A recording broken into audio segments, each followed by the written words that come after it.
चुनाव आयोग ने जो अपना रिस्पॉन्स दिया है, जो कि सुप्रीम कोर्ट के नोटिस के बाद है। 24 मई, जैसा कि हमने आपको बताया, 24 मई को यानी कि कल सुनवाई होनी है इस मसले पर। यह एक बहुत बड़ा मसला है जो कि चुनाव की पूरी प्रणाली और प्रक्रिया पर एक बहुत बड़ा सवालिया निशान बनकर लगाया गया है। अब इसमें क्या मसला है? सबसे पहले चुनाव आयोग ने जो जवाब लिखा है और जो सुप्रीम कोर्ट को अपनी एफिडेविट जमा की है, उसमें क्या मुख्य बातें रखी गई हैं। चुनाव आयोग को निर्देश दिया गया था, इससे पूछा गया था कि फॉर्म 17C आप क्यों नहीं अपलोड कर सकते जैसे ही मतदान की प्रक्रिया खत्म हो जाए। इसे लेकर चुनाव आयोग ने अपना पूरा एक स्पष्टीकरण दिया है। उनका कहना है कि मतदान केंद्र पर डाले गए वोटों की संख्या बताने वाले फॉर्म 17C का विवरण सार्वजनिक नहीं किया जा सकता। हलफनामे में यह कहा गया है कि फॉर्म 17C को सार्वजनिक करने का कोई नियम, कोई प्रावधान चुनाव प्रणाली में नहीं है, 1955 एक्ट में नहीं है। इसके साथ साथ जो फॉर्म 17C है, उसका डेटा अपलोड करने से कई तरह की गड़बड़ियों की आशंका है। वेरिफिकेशन के दौरान मानवीय, तार्किक और गणित की भूल होने की उम्मीदें हैं और इसे लेकर कंफ्यूजन की स्थिति पैदा हो सकती है। चुनाव आयोग नहीं चाहता कि इस तरह की कंफ्यूजन की स्थिति को पैदा कर देश को गुमराह किया जाए। इसके साथ साथ चुनाव आयोग ने एक और खतरा जताया कि फॉर्म 17C को अगर अपलोड कर सार्वजनिक कर दिया जाएगा तो एक बहुत बड़ा खतरा हो सकता है, खास करके आज के डिजिटल युग में फर्जीवाड़े का, और इसके बाद इसकी तहकीकात करना अपने आप में बहुत मुश्किल होगा। और इसके साथ साथ चुनाव आयोग ने एक बहुत ही महत्वपूर्ण सवाल उठाया है। चुनाव आयोग का कहना है कि चुनाव आयोग की प्रक्रिया, चुनाव की प्रक्रिया, ईवीएम, इस पर तरह तरह के अविश्वास को पैदा कर लोकतांत्रिक प्रणाली पर अविश्वास पैदा करने और लोगों के बीच में भ्रम पैदा करने की स्थिति बार बार की जा रही है और यह प्रयास पूरे लोकतंत्र के लिए बहुत हानिकारक है। देखिए, चुनाव आयोग ने अपनी जो दलीलें सामने रखी हैं वैसे तो है बहुत महत्वपूर्ण, लेकिन इसके साथ साथ कई सवाल भी उठते हैं और उन सवालों का जवाब भी हम आपके सामने प्रस्तुत करेंगे। अब इस पूरे मामले पर आप समझेंगे कि आखिरकार ये फॉर्म 17C क्या है। फॉर्म 17C दरअसल वो डॉक्यूमेंट है जो कि पोलिंग एजेंट को दिया जाता है जब चुनाव मतदान के समय जो पूरी प्रक्रिया है वो खत्म हो जाती है। उसके बाद वहां पर जो पोलिंग एजेंट है, वहां पर जो चुनाव कराने के अधिकारी हैं, ये सब मिलकर उस पर हस्ताक्षर करते हैं कि पोलिंग समाप्त हुई, इतने वोट्स इस बूथ पर पोल किए गए। इसको कहते हैं फॉर्म 17C। अब इसे लेकर सुप्रीम कोर्ट ने यह सवाल पूछा था, क्योंकि एडीआर ने अपने इस जो याचिका है उसमें कहा था कि फॉर्म 17C को अपलोड करने में क्या दिक्कत है, क्योंकि सारे जो मतदान है वो ईवीएम के जरिए हो रहे हैं, ये सब कुछ डिजिटल है और आज के डिजिटल युग में पारदर्शिता का हवाला देते हुए फॉर्म 17C को अपलोड कर दीजिए, सारा मामला खत्म। और ये बात बिल्कुल सही भी है, भाई अगर आपने ऐसा काम कर दिया तो इसमें कहीं दिक्कत नहीं होती। आइए तो आपको यह समझाते हैं कि ये जो याचिका फाइल की गई थी एडीआर के द्वारा, उसने अपनी याचिका में क्या कहा है। सबसे पहले एडीआर ने यह बात कही कि जो वोटिंग के बाद डेटा जारी किया जा रहा है चुनाव आयोग के द्वारा, उसमें अप्रत्याशित देरी हो रही है। अप्रत्याशित देरी किस तरह से? जैसे कि पहले फेज का मतदान 19 अप्रैल को हुआ, उसके बाद फिर 21 अप्रैल को एक सेट ऑफ डेटा मतदान प्रतिशत को लेकर जारी किया गया और उसके बाद इसे रिवाइज करते हुए 30 अप्रैल को फिर से पहले फेज के डेटा, मतदान डेटा को फिर से रिवाइज किया गया। इस तरह से 10 दिन की, 5 दिन की, 3 दिन की, 2 दिन की देरी फाइनल डेटा को सामने रखने में की जा रही है। इसके साथ साथ एक ये भी बात कही जा रही है जो एडीआर के द्वारा कि जो एब्सोल्यूट फिगर है वोटिंग का, कितने लोगों ने मतदान किया, ये जारी नहीं किया जा रहा, परसेंटेज में जारी किया जा रहा है। परसेंटेज हमेशा रिलेटिव होता है और रिलेटिव परसेंटेज लोगों में कंफ्यूजन पैदा करता है। ऐसी स्थिति में चुनाव आयोग को पारदर्शी तरीके से काम करना चाहिए, जिसके लिए चुनाव आयोग को फॉर्म 17C डिजिटल तरीके से अपलोड कर देना चाहिए अपनी साइट पर, ताकि जो चाहे वो देख ले।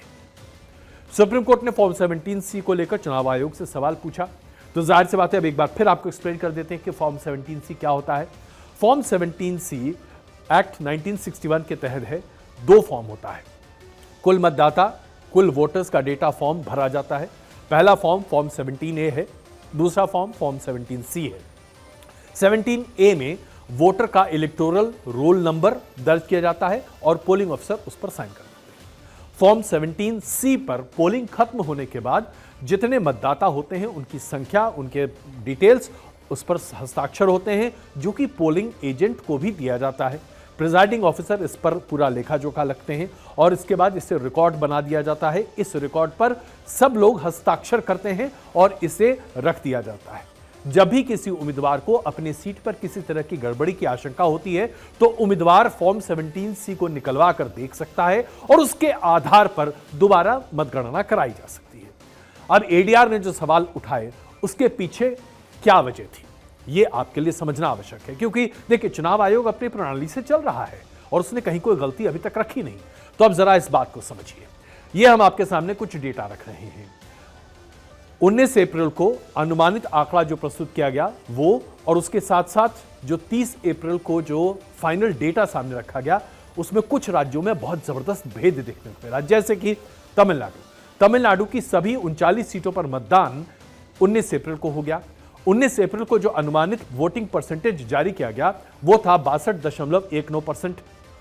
30 अप्रैल को यानी कि 11 दिन के बाद चुनाव आयोग ने अनुमानित जो वोटिंग परसेंटेज जारी किया उसका आंकड़ा आया 69.72%, यानी कि अंतर 7.53% का है। अब 7.53% मतदान प्रतिशत का अंतर अगर मैं इसको वोटों में आपके सामने रखूं तो ये बहुत बड़ा जाता है। 46 लाख वोट, 46 लाख वोट बढ़ गए पहले आंकड़े से दूसरे आंकड़े में। उसके बाद राजस्थान की बात कर लीजिए। राजस्थान को 19 अप्रैल में 12 सीटों पर मतदान हुए। जो अनुमानित आंकड़ा 19 तारीख को जारी किया गया वो 50.95% था, ये पोलिंग परसेंटेज था। 30 तारीख को ये 57.65% हो गया, यानी कि 6.7% का इजाफा। यहां भी तकरीबन 19,000 एक्स्ट्रा मतदान की बात सामने निकल कर आई।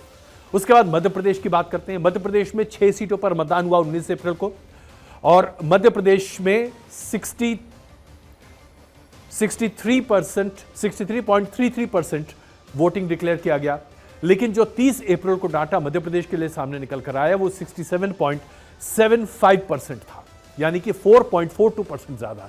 इस तरह के कई आंकड़े सामने आए और विरोधाभास सामने दिखा, जिसे लेकर एडीआर ने कोर्ट का रुख किया। अब इसके बाद एक और जानकारी निकल कर आई जो कि चुनाव आयोग ने उसके बाद जारी किया। ये चुनाव आयोग के आंकड़े अब हम आपको दिखा रहे हैं। चुनाव आयोग ने बताया कि चौथे चरण के मतदान तक जो पोलिंग डे के दिन जो अनुमानित परसेंटेज निकाला गया और उसके बाद जो फाइनल अनुमानित परसेंटेज चुनाव आयोग के द्वारा निकाला गया वो 1,07,00,000 ज्यादा था, यानी कि 1,07,00,000 लोगों ने ज्यादा मतदान किया पहले 4 फेज में ही। और ये प्रस्तावित यानी कि अनुमानित परसेंटेज और फाइनल परसेंटेज के गैप में है। इसे लेकर अब सवाल खड़े होने लगे हैं और यह अंतर अपने आप में कई राज्यों का है जो अभी हम आपके सामने स्क्रीन पर दिखाने जा रहे हैं। और यह बताता है कि इसकी वजह से कई तरह के मतदाताओं में संख्या बढ़ी है। अब जैसे कि मैं आपको आंध्र प्रदेश का डेटा देता हूं। आंध्र प्रदेश में बताया गया कि चुनाव के दिन 3,16,00,000 लोगों ने मतदान किया, लेकिन जो फाइनल डेटा निकल कर आया उसमें आया 3,33,00,000 लोगों ने मतदान किया, यानी कि 17,20,000 लोगों ने ज्यादा मतदान आंध्र प्रदेश में किया। इसके बाद आप देखिए महाराष्ट्र की बात है। चुनाव के दिन 4,13,00,000 लोगों ने मतदान किया टोटल, और जब फाइनल डेटा निकल कर आया तो आया 4,29,00,000, यानी कि 16,50,000 से भी ज्यादा लोगों ने मध्य प्रदेश में मतदान किया। इसी तरीके से केरल की बात देखिए, 11 लाख ज्यादा मतदाताओं ने यहां पर मतदान किया, यानी कि जो मतदाताओं की जो संख्या है ये अपने आप में बहुत बड़ी होती चली जा रही है, जिसकी वजह से शंका हुई और सुप्रीम कोर्ट का दरवाजा खटखटाया गया। अब इस पर पूर्व चुनाव आयुक्तों की जो जानकारी है उसके आधार पर यह कहा जा रहा है कि यह पहली बार नहीं हो रहा साहब। ये जो टर्नआउट है इसमें चेंज 2019 में भी इसी तरीके से सामने दिखाया गया था, जैसे कि हम आपके सामने अब दिखाने जा रहे हैं वो डिफरेंस जो कि 2019 में आंकड़ों को सामने रखते समय किया गया था। जैसे कि 2019 में आप देखिए, ये अभी आपको तुम चरणवार दिखा रहे हैं, अगला डेटा आपके सामने प्रस्तुत करते हैं जहां पर हम आपको दिखाने जा रहे हैं कि 2019 के आंकड़े क्या थे। पहले चरण का जो मतदान हुआ उसमें कुल आंकड़े सामने 11 तारीख को नहीं आए। जो फाइनल मतदान के आंकड़े आए वो आए 18 तारीख को, 69.4% का यह आंकड़ा सामने चुनाव आयोग ने दिया। यानी कि आप यहां देख लीजिए 7 दिन के बाद फाइनल डेटा निकल कर आया। उसके बाद दूसरे चरण का मतदान हुआ, वो 18 अप्रैल को हुआ और दूसरे चरण के मतदान में भी 66% डेटा जो कि 18 अप्रैल को ही जारी किया गया। 23 तारीख को इसे बढ़ा दिया गया और ये 69.42% हो गया। तीसरे चरण के मतदान में पहले जब मतदान हुआ उस दिन 66% मतदान की बात कही गई, लेकिन ये रिवाइज किया गया, उसको 68.4% 29 अप्रैल को बताया गया। इसी तरीके सभी चरण में 2019 में भी रिवाइज्ड डेटा पहले डेटा से ज्यादा निकल कर आया, लेकिन यह मसला 2019 में नहीं उठाया गया था। अब 2024 में इसे एक बड़े मामले के तौर पर प्रस्तुत किया जा रहा है और पूरी चुनावी प्रक्रिया पर सवाल खड़ा किया जा रहा है। 2019 में जो हुआ अगर वो उस वक्त सही था तो 2024 में जो हो रहा है वो अपने आप में गलत कैसे हो सकता है, ये सवाल है। इसका फैसला तो सुप्रीम कोर्ट करेगी, लेकिन तार्किक तरीके से अगर आप देखें तो चुनाव आयोग ने अभी तक जो भी प्रक्रिया इस्तेमाल की है उसमें किसी भी तरीके से कोई ऐसी बात निकलकर सामने नहीं आ रही जिससे चुनाव आयोग की निष्पक्षता पर सवाल खड़े किए जा सके। हालांकि यह सर्टिफिकेट फाइनली सुप्रीम कोर्ट को देना है, हम इसके बारे में कोई टिप्पणी नहीं कर सकते, लेकिन यह मामला विचाराधीन है और इस मामले के साथ ही मतदान की पूरी प्रक्रिया पर भी असर पड़ेगा।